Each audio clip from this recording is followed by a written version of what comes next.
Today we're looking at the Collaborative Leadership Initiative, CLI.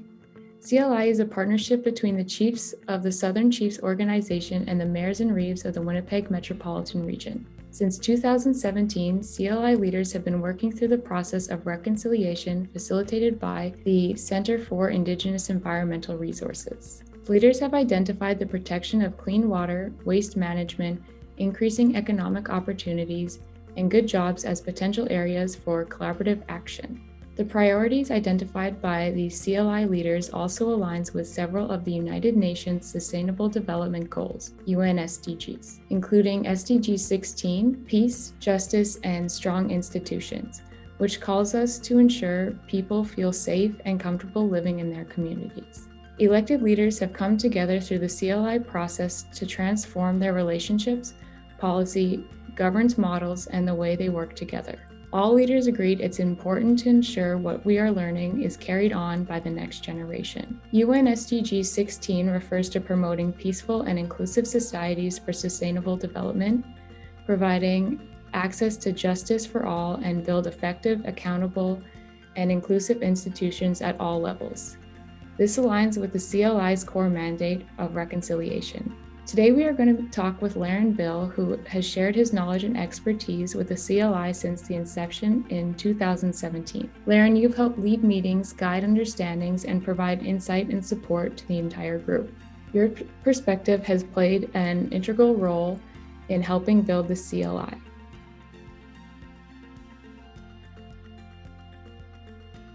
So what the CLI group has done is to work together with the chiefs and the mayors to try to work on common goals, common objectives. As you may have heard, this is the first time in over 150 years that the two leaderships have really sat down and started to talk about some of these common issues. Primarily, water was one of the main objectives, to try to tackle the impacts to water, the contaminated water, especially Lake Winnipeg.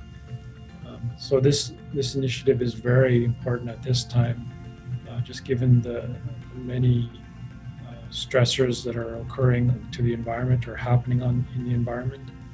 It's bringing the two jurisdictions together, the municipal jurisdictions and the First Nation governments, trying to address these issues and concerns.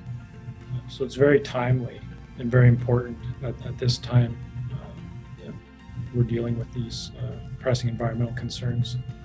So I think they have made an impact, and you can see that. I mean, it could be as this simple, having each other's contact information, having their personal cell phone numbers. Not only are they dealing with these broader issues of environmental concerns and water issues, but when there are adjacent issues such as we've seen over this past summer, the dry conditions, trying to coordinate efforts to address wildfires. I understand that they have been in contact with one another to try to work with adjacent jurisdictions, the First Nations and municipal governments. So I've started to see that they're just more open and willing to pick up the phone and talk to one another, which would never have happened in the past.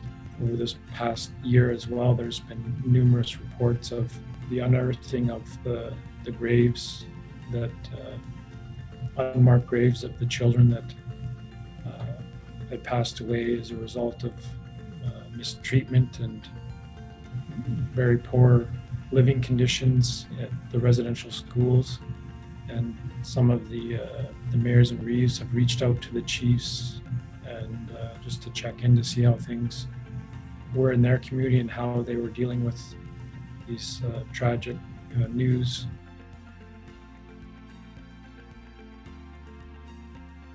We're dealing with the immediate concerns of water and contaminants to Lake Winnipeg, but there are many other issues that could be planned and worked on together to address future needs.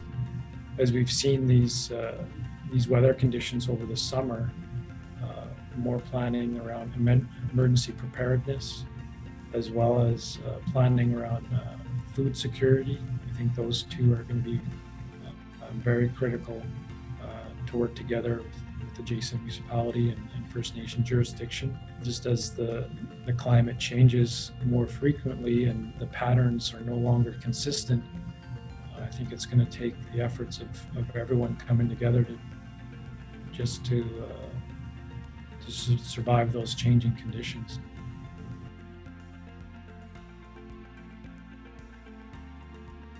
Start simple.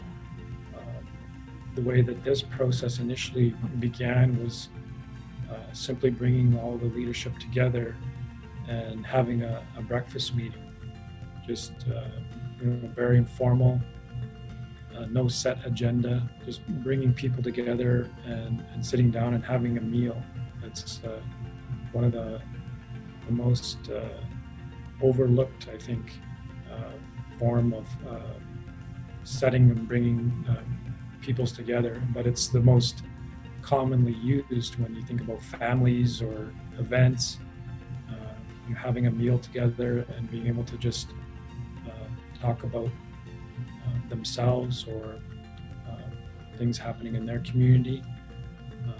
It just opens the doorways to start to understand one another and see each other's perspectives on the many issues that they're both dealing with.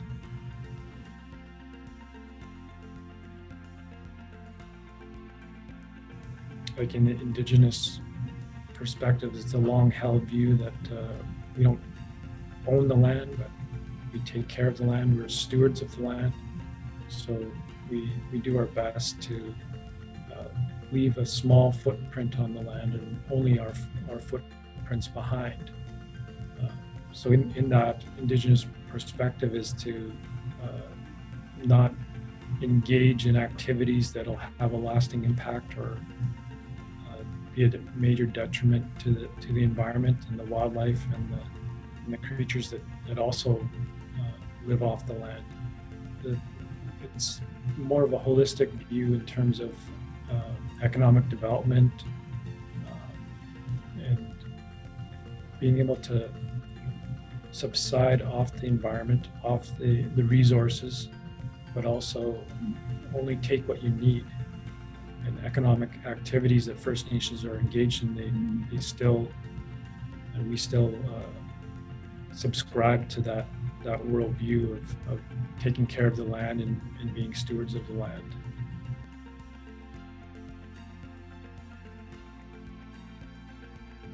As the leaderships change, both within the First Nations governments as well as the municipal governments, there's going to be an ongoing need to continually educate new leadership of just how important maintaining that communication and open dialogue is.